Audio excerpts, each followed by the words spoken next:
श्री शिवाय नमस्तुभ्यम। जय माता रानी। दोस्तों, आपका अपने चैनल हैप्पी न्यू डे में बहुत बहुत स्वागत है। माँ भगवती देवी दुर्गा की कृपा आप तथा आपसे जुड़े समस्त परिवार पर बनी रहे। प्रत्येक मास में कृष्ण पक्ष में और शुक्ल पक्ष में दोनों ही पक्षों की त्रयोदशी तिथि को प्रदोष का व्रत रखा जाता है। शास्त्रों के अनुसार यदि आप भगवान शिव की कृपा पाने के लिए इस व्रत को धारण करते हैं, जैसे कि धन प्राप्ति, संतान प्राप्ति, विद्या की प्राप्ति या किसी भौतिक सुख की कामना है, तो इस व्रत को विधि पूर्वक धारण करते हैं तो निश्चित ही वो कामना पूरी होती है और भगवान शिव की कृपा हमें प्राप्त होती है।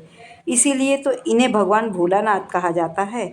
शिव पुराण में प्रदोष व्रत का विस्तृत वर्णन किया। इसी कड़ी में आज मैं बताने जा रही हूँ भादो मास शुक्ल पक्ष 2025 त्रयोदशी तिथि प्रारंभ कब हो रही है। भादो मास त्रयोदशी तिथि प्रारंभ हो रही है 5 सितंबर शुक्रवार सुबह 4:09 से और त्रयोदशी तिथि समाप्त हो रही है 6 सितंबर दिन शनिवार सुबह 3:12 तक।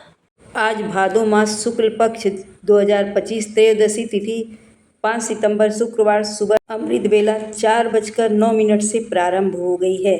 आज मैं बताने जा रही हूँ शुक्रवार त्रयोदशी व्रत कथा। शुक्रवार प्रदोष व्रत सौभाग्य और समृद्धि हेतु किया जाता है। भौतिक सुख सुविधाओं की प्राप्ति होती है और भगवान शिव की कृपा सदा उसके जीवन पर बनी रहती है।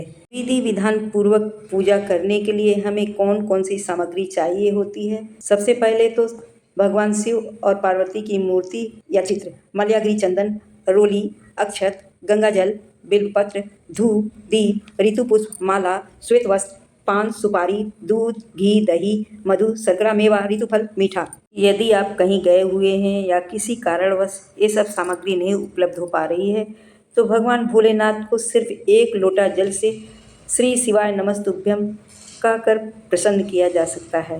भगवान भोलेनाथ तो हमेशा अपने भक्तों पर कृपालु और दयालु होते हैं। शुक्रवार की त्रयोदशी में सफ़ेद वस्तुओं, खीर वगैरह बनाकर भगवान भोलेनाथ की पूजा करनी चाहिए तथा ब्राह्मणों को भी सफ़ेद वस्तुओं का भोजन कराना चाहिए, जिससे भगवान शिव अति प्रसन्न होते हैं और शुक्र देवता की कृपा हमेशा बनी रहती है। तो चलिए हम शुरू करते हैं भगवान शिव की शुक्रवार त्रयोदशी पढ़ने वाली कथा। प्राचीन समय में कहीं पर 3 मित्र थे। पहला कायस्थ, दूसरा ब्राह्मण और तीसरा वैश्य था। तीनों मित्रों का विवाह हो गया था। पहले 2 मित्रों की पत्नियां घर भी आ गई थी, किंतु तीसरे मित्र वैश्य का अभी गौना नहीं हुआ था, अतः उसकी पत्नी ससुराल में ही थी। एक दिन कायस्थ ने अपने वैश्य मित्र से कहा कि तुम अपनी पत्नी को क्यों नहीं लिवा लाते। अपने मित्र की बात सुनकर वह अपनी पत्नी को लिवा लाने के लिए ससुराल जाने के लिए तैयार हो गया, किंतु उसके घर वालों तथा ब्राह्मण मित्र ने कहा कि अभी शुक्रास्त है, अतः अभी विदा करना उचित नहीं है, किंतु वह उनकी बात को नज़रअंदाज किया। अंत में ससुराल वालों ने लाचार होकर अपनी पुत्री सहित उसे विदा कर दिया। रास्ते में घनघोर जंगल में रथ का पहिया टूट गया, जिससे रात को वहीं रुकना पड़ा और चोरों ने उसका सामान भी लूट लिया। वह उस वैश्य को काफ़ी चोटें भी पहुंचाई।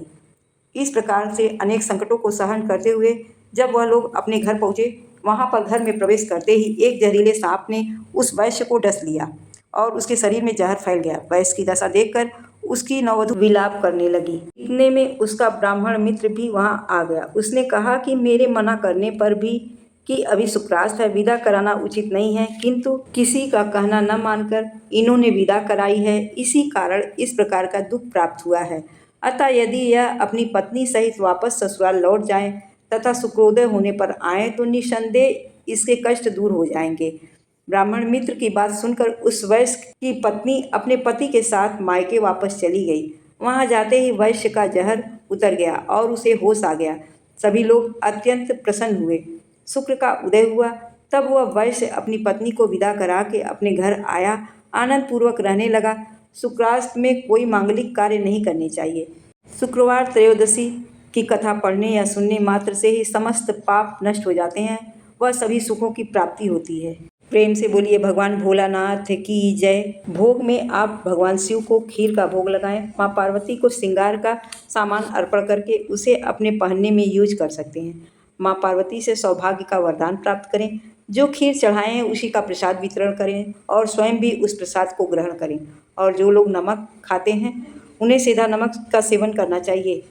सेंधा नमक में मखाना, मूंगफली, आलू का प्रसाद बनाएं, भोग को अर्पण करें और खुद भी प्रसाद खा सकते हैं। श्रद्धा और भक्ति पूर्वक यदि प्रदोष व्रत किया जाता है तो आपकी मनोकामना भगवान भोलानाथ, माँ पार्वती जरूर पूरी करते हैं।